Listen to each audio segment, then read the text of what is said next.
Hola, ¿qué tal? Bienvenidos a Noticias Cámara de Representantes con la información de la actividad legislativa de esta semana y las opiniones de los congresistas sobre los temas de mayor relevancia en el país. Carmen, es un gusto saludarla nuevamente.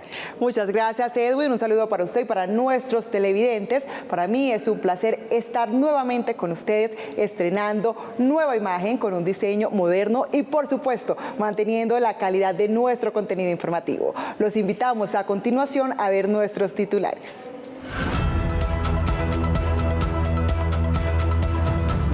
En un 20% se han incrementado los feminicidios en Colombia. Congresistas se pronuncian ante esta grave situación que vive el país. Representantes responden a directora de la Unidad para las Víctimas sobre su pronunciamiento acerca del avance de la iniciativa que modifica la Ley de Víctimas. El fenómeno del Niño continúa afectando miles de hectáreas de vegetación en el país. Congresistas expresan preocupación y presentan propuestas para mitigar consecuencias de las altas temperaturas. Desde el Congreso se hace seguimiento al proyecto del Metro de Bogotá. Toda la actividad legislativa aquí en Noticias Cámara de Representantes. Comenzamos esta emisión con una alerta nacional. En el primer mes del año, el país registra con indignación y dolor 10 feminicidios, 2 más frente a los ocurridos en el mismo periodo del año anterior. A pesar de la abundante legislación para la protección integral de la mujer, estas medidas no están siendo efectivas. El último caso reportado es el de Isabela Sánchez, que fue asesinada por su novio en la ciudad de Medellín y su cuerpo fue encontrado dentro de una maleta.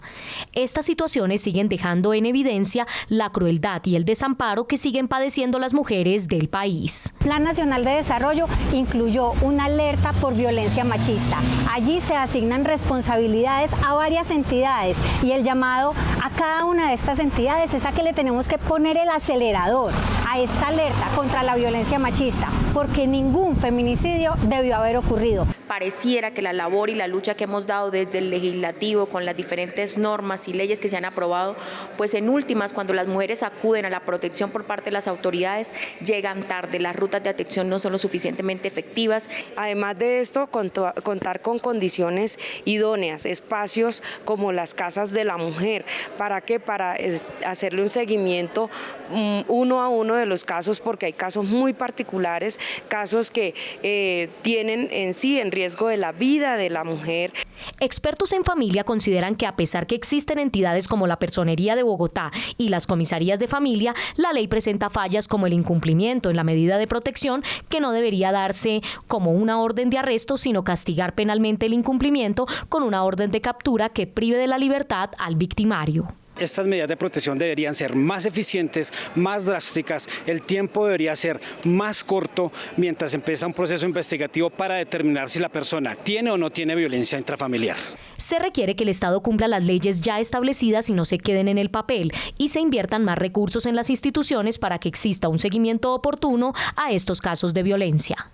El Congreso tendrá un mes adicional para debatir y aprobar los proyectos de ley y realizar control político a los funcionarios del Estado. Las sesiones ordinarias iniciarán el 16 de febrero y no el 16 de marzo como venía establecido.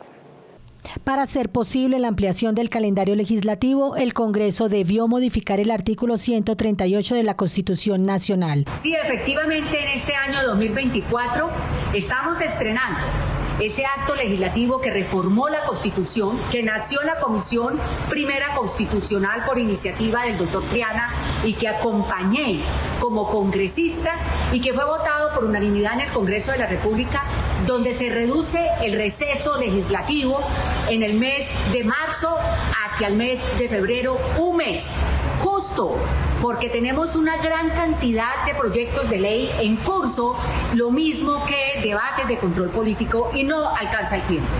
Importante la disminución en el receso del Congreso de la República, porque esto nos da la posibilidad de hacer un mayor control político al gobierno nacional. Sin embargo, este tiempo también se aprovecha, como lo hicimos nosotros, en visitar las regiones, escuchar de primera mano las necesidades de las comunidades y darle trámite inmediatamente ante el gobierno nacional o departamental. La modificación tiene algunas restricciones, como lo señala el autor de la iniciativa, el representante Julio César Triana. Tendrá algunas limitaciones, dentro de las cuales estará debatir actos legislativos o estatutarias que modifiquen la Constitución. Esto con el objeto de salvaguardar nuestra carta política y no presentar tantas enmiendas que deben ser muy bien revisadas. El Congreso con este acto legislativo demostró que puede autorreformarse. Esta será la primera de tantas reformas que requiere el Congreso de Colombia para conectarse con los colombianos. La ampliación del periodo de sesiones favorecerá el análisis de los proyectos y la participación ciudadana en la construcción de las iniciativas que se someten a consideración del Congreso. Representantes se pronunciaron sobre las declaraciones de Patricia Tobón, directora de la Unidad de Víctimas, quien acusó al Congreso de omisión legislativa en el trámite de la iniciativa que modificará la Ley de Víctimas. Fue en un foro organizado por el periódico El Espectador, donde la directora de la Unidad para las Víctimas, entre otras cosas, dijo, abro comillas, no puede ser que unos congresistas pagados por el Estado retrasen los debates más importantes de justicia social y equidad. Ante las fuertes declaraciones, los representantes Óscar Sánchez y Karime Cotes se pronunciaron y aclararon la situación. Estas declaraciones faltan a la verdad. Y faltan a la verdad porque el trámite de estas iniciativas no está suspendido, no está congelado y no ha tenido ninguna dificultad. Que si esas afirmaciones son ciertas, las denuncie ante la autoridad competente o de lo contrario se retracte, porque lo único que busca es desinformar y colocar en tela de juicio la función legislativa de esta comisión, además de demostrar por parte suya el desconocimiento de la Ley Quinta del año 92. Asimismo, el congresista Sánchez aclaró en un comunicado de prensa que se han acogido 4 proyectos de reforma de la Ley de Víctimas, a los cuales ya se les designaron ponentes, mientras que ya se hizo una audiencia pública en el Chocó el pasado noviembre y vendrán otras más en departamentos como Nariño y Antioquia. Al respecto, también se manifestó el representante por las curules de paz, James Mosquera. En primer lugar, el año anterior se nos dijo por parte de esta dependencia que ella el 20 de julio radicaría el proyecto de ley que modificaría la ley 1448 o ley de víctimas. La esperamos durante 2 meses y no lo hizo. Esto llevó a que varios congresistas de la Curul Especial de Paz, entre ellos el suscrito, presentáramos ante el Congreso de la República nuestros propios proyectos de ley tendientes a modificar esta importante ley a favor de las víctimas del conflicto armado de Colombia. Finalmente, cabe resaltar que el próximo 16 de febrero iniciará la agenda legislativa en el Congreso y el proyecto de reforma que busca más beneficios para las cerca de 10 millones de víctimas del conflicto armado que tiene el país seguirá su trámite con normalidad y responsabilidad. Representantes a la Cámara exponen sus opiniones y propuestas sobre las medidas tomadas por las administraciones y el gobierno nacional para contrarrestar los efectos del fenómeno del Niño, que deja a la fecha cerca de 30.000 hectáreas de vegetación afectadas por los incendios forestales. El pasado 27 de enero, el Gobierno Nacional emitió un decreto de desastre nacional con el objetivo de destinar más recursos para atender y contener las emergencias que se han presentado y agudizado por el fenómeno del Niño. Por su parte, en Bogotá, por ejemplo, se activó el pico y placa los sábados en la mañana ante el deterioro de la calidad del aire por los incendios forestales. Ante estas acciones, el representante a la Cámara por Santander, Cristian Avendaño, se manifestó. Si bien se decretó la calamidad pública por parte del gobierno nacional y algunos gobiernos locales, esto se desarrolló de manera tardía. Hay que decir que en Colombia no estamos preparados para afrontar este tipo de fenómenos naturales y no tenemos algo que nosotros le exigimos también a los gobiernos departamentales y municipales, que es una caracterización del escenario del riesgo por incendios forestales. Por su parte, en cuanto a las propuestas, el representante por el Putumayo, Carlos Ardila Espinosa, hizo pública una iniciativa que busca fortalecer a los cuerpos de bomberos en el país.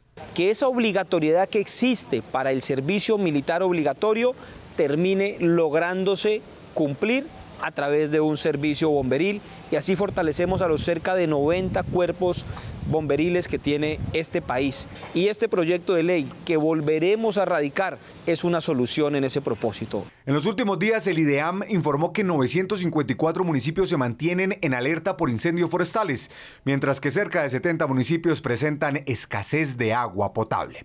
Las autoridades pronostican que el fenómeno del Niño se extenderá hasta mayo próximo, por lo que para la representante por Bogotá, Julia Miranda, es fundamental promover hábitos ambientales en la ciudadanía para mitigar estas emergencias que también se presentan por la crisis climática mundial.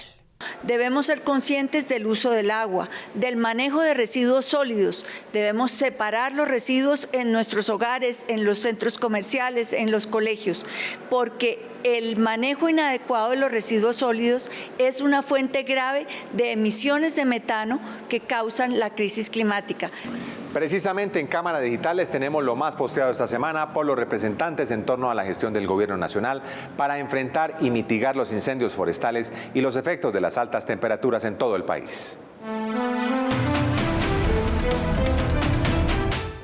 El país atraviesa una fuerte crisis medioambiental debido a los incendios forestales que se han registrado en varias regiones del territorio nacional.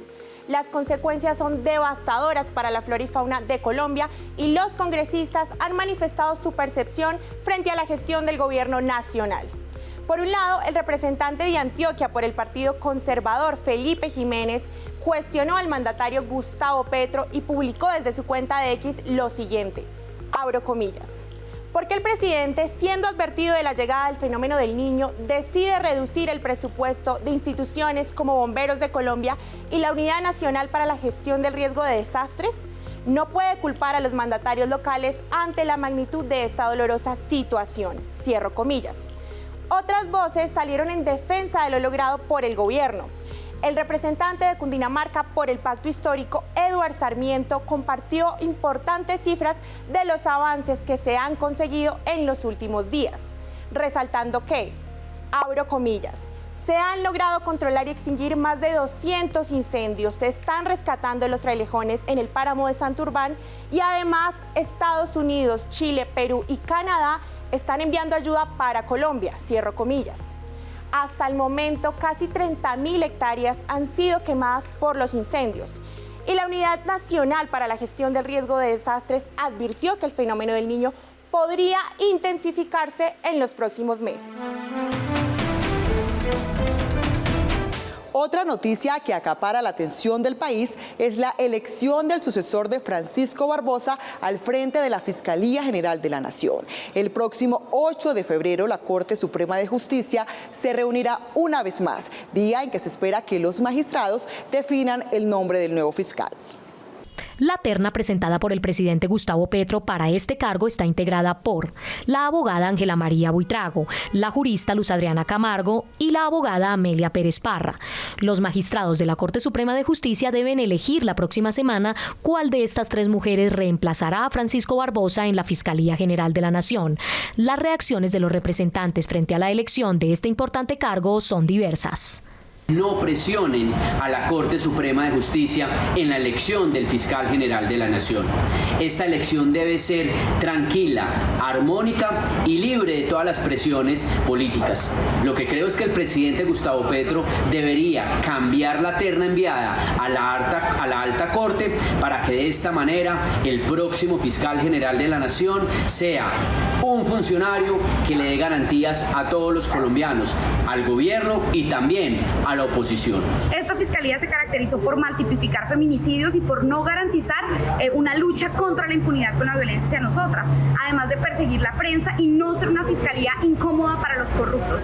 Por eso es muy importante que rompamos ya con esa historia de Barbosa en la fiscalía y que tengamos por fin a una persona que sí sabe sobre derecho penal y sobre los conocimientos básicos para ser fiscal en esta institución tan importante para el país. En la reunión de elección del pasado 25 de enero, ninguna de las ternadas logró obtener los 16 votos requeridos entre los 23 magistrados de la Sala Plena.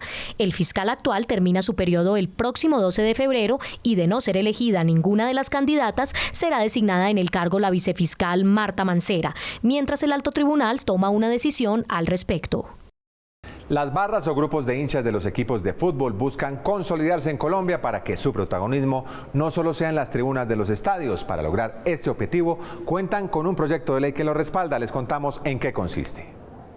El barrismo en nuestro país es mucho más que un fenómeno de violencia, ¿cierto? Es un fenómeno social que tiene expresiones de solidaridad, de creatividad, de emprendimiento. Ese es pues todo el espíritu que nos mueve a trabajar en el barrismo social y está contenido parcialmente en la ley que empieza este año a cursar en el Congreso de la República.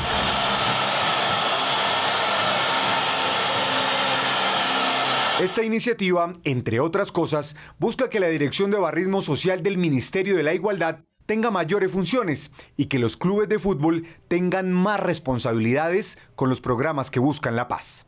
Un par de líderes barristas que consultamos, Joan Jaime de Bucaramanga y Michael Giraldo de Medellín, ven en este proyecto una gran oportunidad para mostrar la otra cara del barrismo. Pues la gente ve otra cara, una cara nueva, una cara fresca del barrismo colombiano, donde ellos se mentalizan que los muchachos que van detrás de un equipo de fútbol también tienen corazón, también tienen empatía hacia un pueblo que es desangrado hoy por la violencia y por la desigualdad. Es por ello que pretendemos que se nos vea como personas que aportan a la construcción de ciudadanía y no como un obstáculo para ellos. Para la socióloga Paloma Bahamón, el barrismo en Colombia pasa por un momento clave que le puede ayudar a darle un giro a su imagen y a su rol en la sociedad.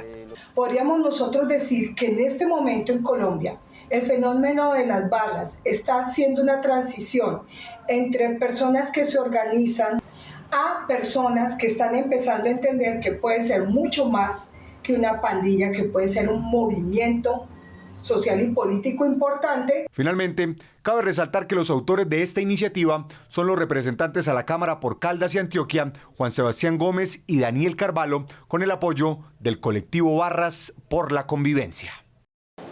Al finalizar el mes de enero se presentaron nuevas variaciones en los precios de la canasta familiar. Alimentos como las verduras y las frutas incrementaron su valor, mientras que los tubérculos redujeron su precio. A pesar de la disminución de precios que presentaron algunos productos al inicio del año, durante la semana anterior hubo un aumento en las verduras y cárnicos. Esto debido a que se redujo la producción a raíz de las variaciones de temperatura en las zonas de cultivo. La mayoría de cosas están carísimas, carísimas. ¿Se mantienen igual que el año pasado? Sí, han bajado, pero así como bajan, vuelven y suben y así. Por ejemplo, el tema de los huevos, que es uno de los más importantes, los huevos ¿ha bajado? Sí ha bajado, sí. Porque los comprábamos a 18, 19 y no, ya están a 10, 12. ¿Y la carne, por ejemplo? La carne sí está cara. Varias medidas ya está tomando el gobierno nacional, las medidas para proteger al campesinado, la creación de la jurisdicción agraria que va a permitir que los campesinos sean los propietarios de la tierra, la producción de los insumos agropecuarios a través de la empresa Monómeros que ya compró el país y por supuesto la garantía de la comercialización por parte del Estado de los alimentos que producen nuestros campesinos. Según la directora del DANE, esta entidad hace un seguimiento continuo a través del sistema de información de precios y abastecimiento del sector agropecuario. El IPC no mide cambios en los precios de una canasta básica, como en ocasiones es interpretada la canasta familiar. El IPC, en cambio, hace el seguimiento de los precios de los bienes y servicios en los que gastan los hogares. Sin embargo, para los productores de carne, los costos se elevaron. El precio de la carne lo mantienen igual porque tienen unos altos costos de producción donde están el incremento salarial, el incremento de arriendos y el incremento en los servicios, las cadenas de frío y el bajo consumo de las personas. La Cámara conformó una comisión accidental que hará seguimiento a las obras del proyecto del metro en Bogotá. En la primera mesa de trabajo se reunieron varios congresistas con los representantes de la obra, la ANI y funcionarios del Distrito Capital. La representante por Bogotá, Carolina Arbeláez, y el senador David Luna citaron la comisión accidental, donde se informó el avance del megaproyecto de movilidad, que hoy cuenta con un 29% de avance y según la Contraloría General presenta un retraso del 8%.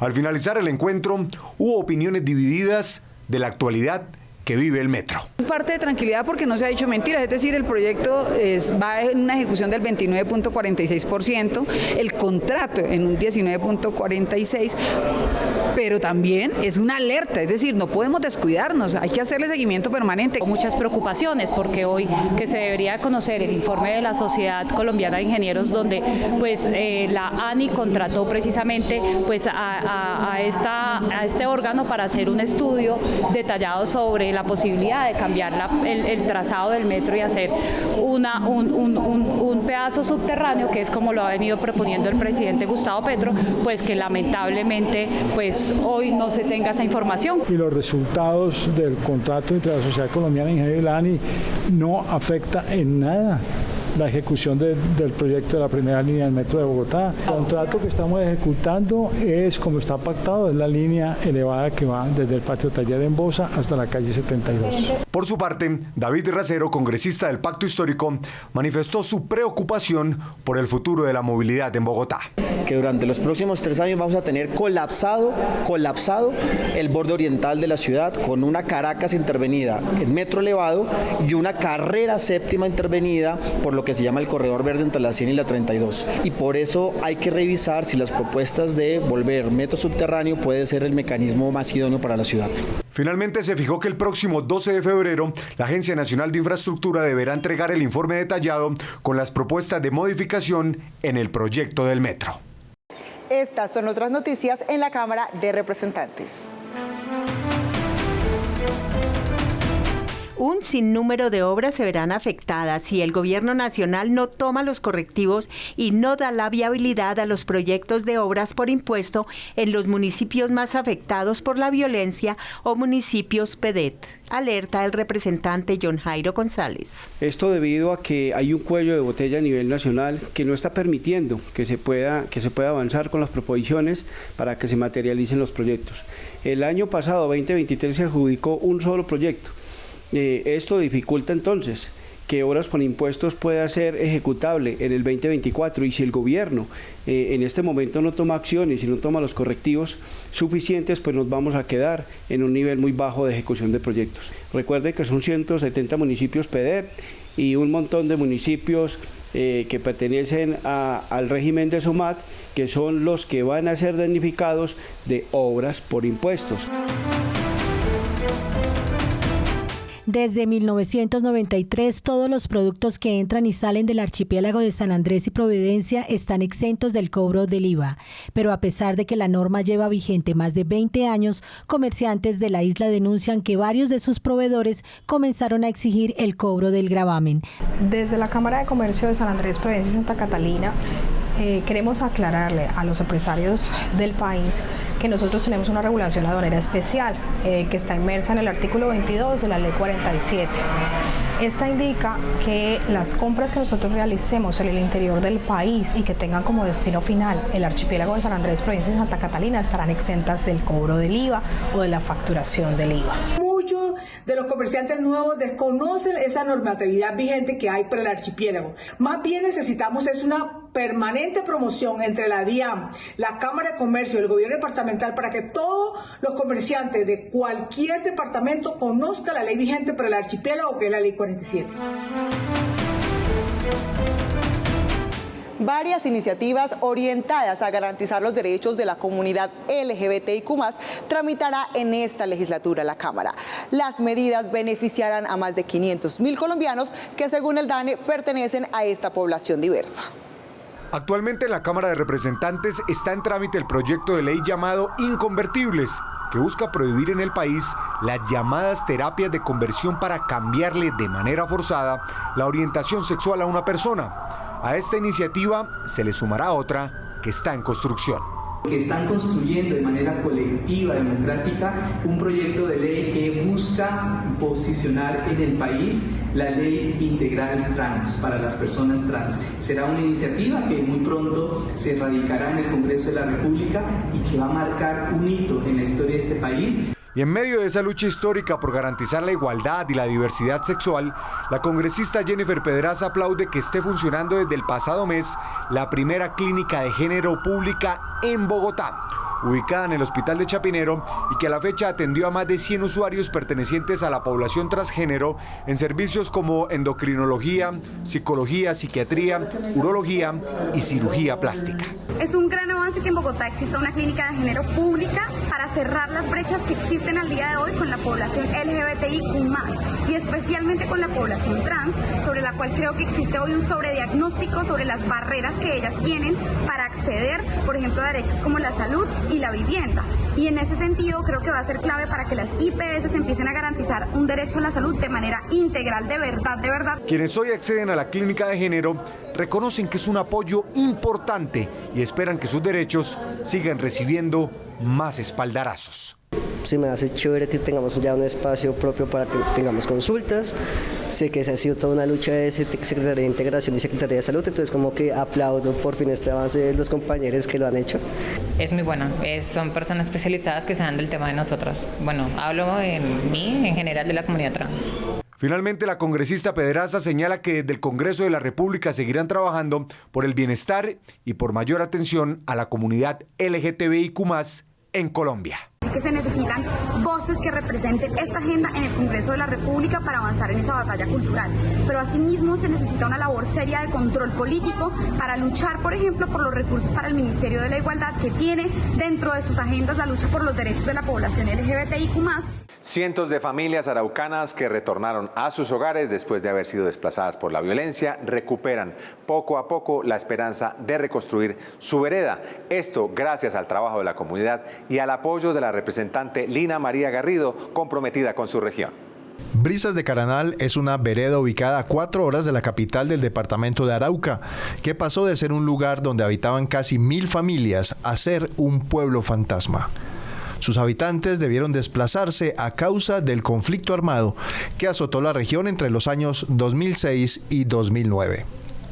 Desde hace algo más de una década, las familias empezaron a retornar a sus hogares.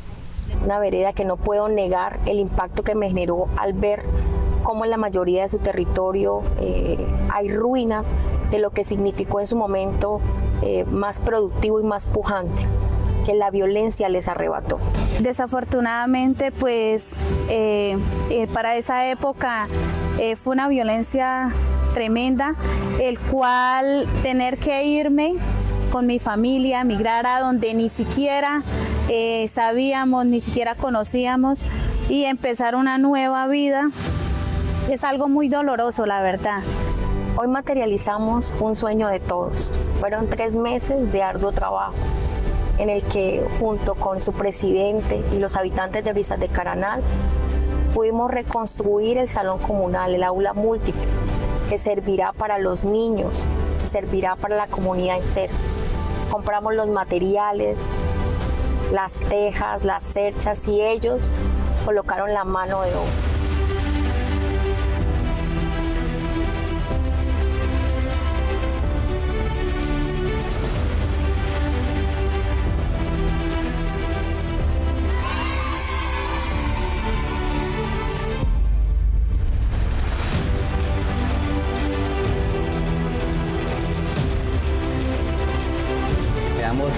Las gracias y vamos a estar eternamente agradecidos porque nos dejó un recuerdo que quién sabe cuándo se irá a acabar.